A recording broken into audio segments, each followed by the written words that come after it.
Bienvenidos a la sesión 7 de Liderazgo y Desarrollo Personal, titulada Modelo de Liderazgo de Jesús.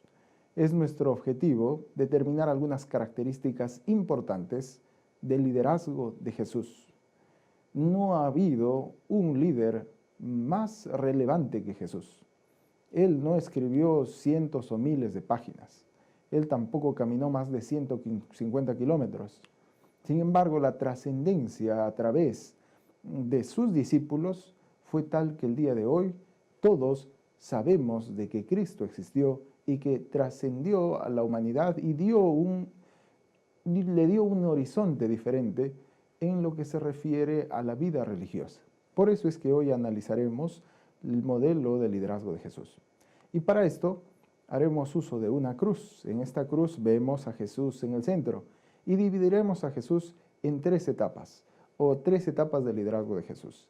En primer lugar hablaremos del prototipo, en segundo lugar hablaremos del propósito y en tercer lugar tocaremos acerca del plan de vida de Jesús. Comencemos con el prototipo. Prototipo es sinónimo de la palabra ejemplo y en realidad Jesús fue un ejemplo de liderazgo que deberíamos considerar. Y para esto hemos utilizado tres palabras que comienzan con las letras IN, con la palabra IN. La primera acción que debemos recordar es que Jesús fue un instructor. La palabra instruir. ¿Cuán importante es la instrucción dentro del liderazgo? Es demasiado relevante. Gary Bradfeld dice de que los grandes líderes se encargan de trascender, de hacer que sus liderados puedan trascender en la vida, cambiar su vida. Y definitivamente Jesús fue un líder de este tipo, porque trascendió en la vida de sus discípulos a través de la instrucción. Y la instrucción básica que utilizó Jesús fue la instrucción de la palabra de Dios. Por eso es que el día de hoy recomendamos de que usted pueda coger la palabra de Dios y pueda utilizarla para que ésta pueda influir en su vida y para que ésta pueda servir para que usted trascienda en el tiempo y deje huella tal como Jesús la dejó. La segunda palabra a considerar es la palabra inspirar. Muchos seguramente decían, yo quisiera que mi hijo sea como Jesús. Me imagino aquellos momentos cuando Jesús dijo a los niños, dejen que vengan a mí y no se lo impidan. Me imagino que muchas madres andaban detrás de Jesús y decían, mira cómo es Jesús, yo quisiera que tú seas como Él. La palabra inspirar tiene mucho que ver con influir. Y definitivamente Jesús influyó demasiado. Inspiró demasiado. Tanto así de que al elegir sus discípulos, sus 12 primeros discípulos, los inspiró tanto y los involucró tanto en la misión que de ser 12 discípulos el día de hoy, tenemos más de 2.000 millones de cristianos repartidos en todo el mundo. Es muy importante la inspiración en el trabajo. Ahora, dejamos que hoy Dios pueda inspirarnos en nuestra vida para hacer un trabajo diferente, un trabajo realmente relevante. Esa respuesta la tenemos cada uno de nosotros. La última palabra relacionada con la palabra in es involucrar. No ha habido líder más importante en la historia que Jesús, quien él mismo se involucró. No solo se involucró de manera superficial, sino que se involucró con la misión que él tenía de manera plena, al punto que entregó su vida, murió en una cruz por cumplir los ideales que tuvo. Nosotros cuando analizamos la Biblia vemos de que la misión de Jesús siempre fue salvar a las personas, mostrarles el camino de la salvación. Y tal vez alguna persona que no cree en el cristianismo ve de que eso no es necesario. Sin embargo, algo no se puede negar, de que Jesús se involucró en su misión hasta la muerte misma. Pablo dice de que Jesús murió hasta la muerte y la muerte de cruz. El día de hoy también tenemos ese mismo desafío de seguir la misión de Jesús. Ahora, si nosotros vemos que un líder se ha involucrado con sus ideas, entonces los liderados hacen su trabajo con mucho esmero y lo hacen de mejor manera, porque saben que el ejemplo verdadero lo han tenido de su líder. Yo quisiera mencionar el caso de un personaje bíblico, de David. David, cuando iba a construirse el templo de Jerusalén, él dijo así, juntó a todas las personas, a todos los israelitas, y les dijo así: muy bien, comencemos. Yo en esta oportunidad voy a mostrar cuánto estoy dando para el templo de Jerusalén.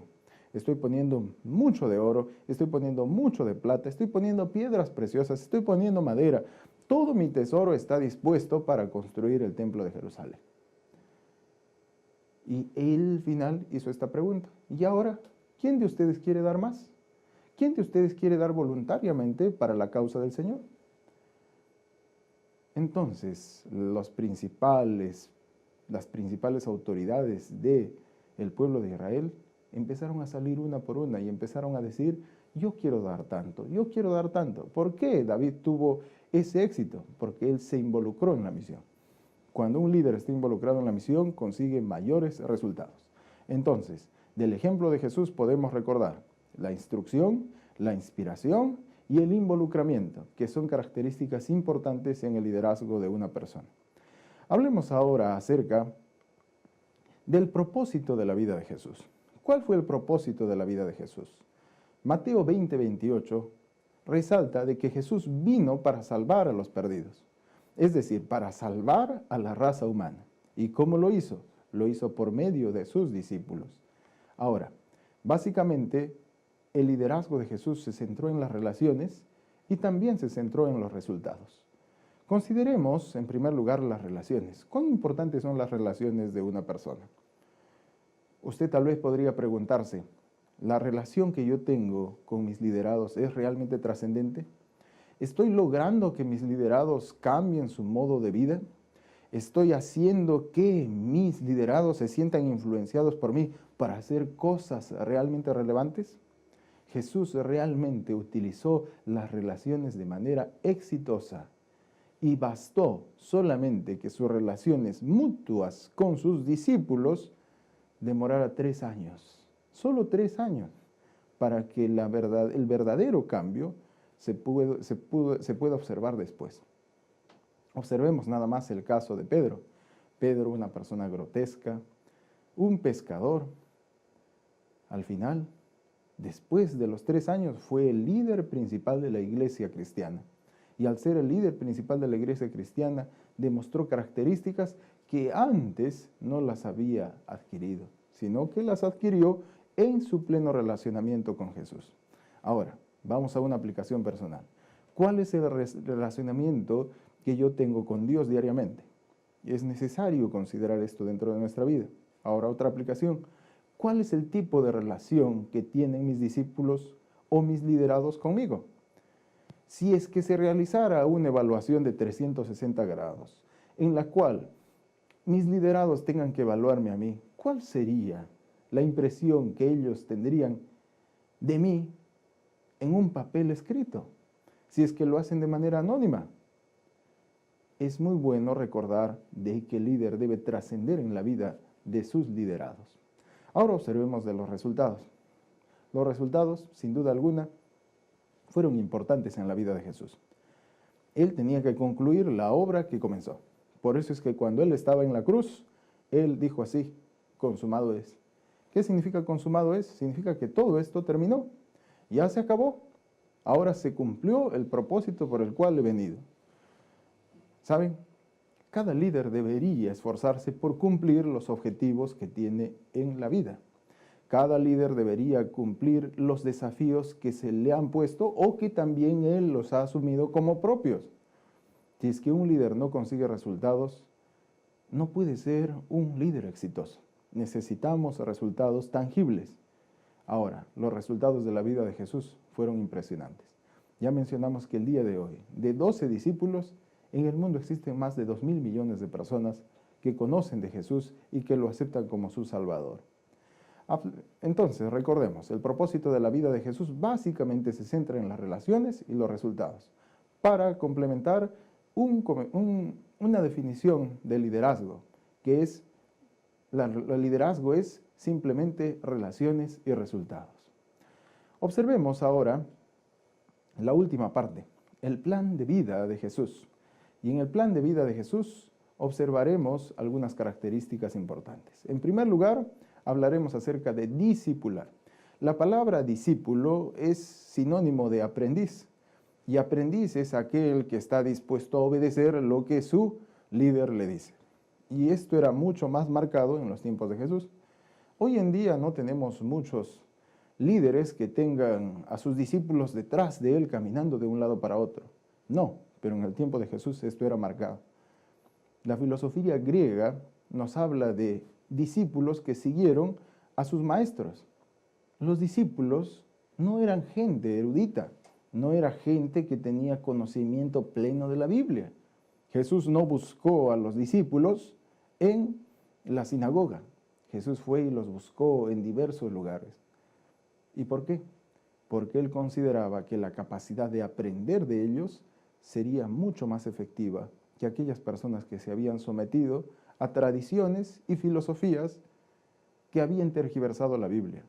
Jesús quería personas obedientes, y los discípulos son aquellos que obedecen a Jesús. Proverbios 1:7 dice que el temor a Jehová es el principio de la sabiduría. Esto es, el temor es obedecer a Dios en toda su voluntad. Ahora hablaremos de la siguiente característica, la palabra dividir. Jesús dividió su grupo, pero no lo dividió por cuestiones ideológicas, sino por cuestiones de trabajo. Jesús dividió a su grupo de 12 discípulos y los dividió de 2 en 2. Jesús cogió a sus discípulos y los dividió de 2 en 2 y los mandó con el objetivo de predicar. Los mandó con el objetivo de cumplir el propósito que Él les había explicado. ¿Cuán importante es la división? Existe una frase muy conocida, divide y vencerás. ¿Cuán importante es esta frase? Cuando usted tiene un proyecto grande que tiene que resolverlo, y cuando usted ve que es muy inmenso, entonces la solución es divida en pequeños proyectos y logrará conseguir el triunfo, logrará solucionar los problemas. De la misma forma, Jesús veía de que su trabajo sería más efectivo si es que dividía al grupo y los enviaba en direcciones diferentes y les daba instrucciones de cómo trabajar. Imagínense, antes de que Jesús ascendiera al cielo, dio un mensaje a los discípulos y les dijo así: y será predicado el Evangelio. Prediquen el Evangelio, discipulen, bautícenlos, comiencen aquí en Jerusalén, sigan en Judea, sigan en Samaria y lleguen hasta lo último de la tierra. Yo me imagino a los discípulos tener esta expresión: Jesús nos está mandando a predicar. Y cuando escucharon los discípulos que Jesús decía, comiencen en Jerusalén, bueno, somos 40, somos 50, está bien, sí podemos hacerlo. Y empezó a subir, vamos a Judea. Bueno, ya el desafío es un poco mayor. Vamos a Samaria. Jesús, ya creo que la cosa está yendo muy grande, ¿no? Ya es mucho más trabajo, ya somos solo 50. Y Jesús los miró y les dijo, no, tienen que ir a todo el mundo. Me imagino que el desafío para ellos fue realmente difícil, ir a todo el mundo. Sin embargo, este desafío no se hubiera podido conseguir si es que no hubiera habido división de responsabilidades, división de trabajos y desafíos de cada uno de los discípulos. Vemos en el trayecto de la vida cristiana, de la historia cristiana, algunos líderes importantes, como por ejemplo Pablo y Silas, quienes fueron y trabajaron y predicaron la palabra de Dios a lo largo de todo el mundo. Inclusive Pablo llegó hasta España. Recordamos también a Bernabé y Marcos, quienes también formaron parte de un equipo. También podríamos recordar en el Antiguo Testamento a Josué y Caleb. La división es importante para que se puedan cumplir los objetivos, y Jesús los cumplió. El plan de Jesús se cumplió a través de la discipulación y también de la división. Mis queridos amigos, es un gusto trabajar con ustedes. Esperamos que ustedes hayan podido disfrutar esta clase y que pueda servirles en su vida de desarrollo personal y que también su liderazgo pueda ser acrecentado en gran manera.